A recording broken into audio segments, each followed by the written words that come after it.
দক্ষিণ দিনাজপুর জেলার সরকারি আইনজীবী পদে মনোনীত হলেন বালুরঘাট আদালতের আইনজীবী সুদীপ রায়চৌধুরী ওরফে শঙ্খ।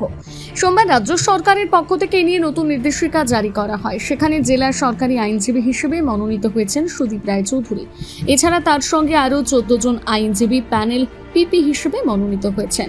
এছাড়াও বালুরঘাট জেলা আদালতের 16 জন প্যানেল জিপির দায়িত্ব পেয়েছে। অন্যদিকে গঙ্গারামপুর মহকুমা আদালতে অতিরিক্ত সরকারি আইনজীবী হিসেবে অজিত কুমার সরকার দায়িত্ব পেয়েছেন। জেলার সরকারি আইনজীবী পদে এতদিন দায়িত্বে ছিলেন ঋতব্রত চক্রবর্তী।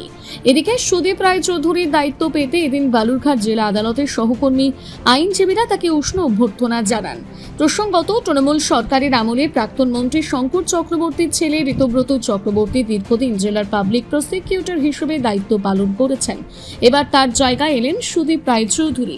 এ বিষয়ে সুদীপ রায়চৌধুরী জানান, আজকে সরকারিভাবে প্যানেল এসছে এবং 15 জনের প্যানেল এসছে এবং সেখানে আমি পিপি হিসাবে দায়িত্ব পেয়েছি।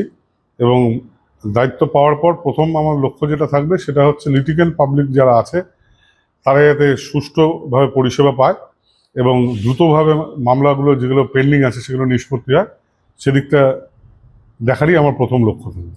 কতজন রয়েছে সব মিলে প্যানেলে? 15 জন আছে, পিপি প্যানেলে 15 জন আছে। এরপর কি তাদেরকে ডিসকাশন করা হবে কি যে বিভিন্ন কোর্ট রয়েছে সেগুলো দায়িত্ব পালন করা হবে? যে মামলাগুলো আছে মামলাগুলো আগে যাদের কাছে ছিল তাদের কাছ থেকে বুঝে নিয়ে আমরা দেখে নিয়ে সেইভাবে ডিস্ট্রিবিউশন করব। বালুরঘাট থেকে রিপন ভৌমিকের প্রতিবেদন, নিউজ টুডে।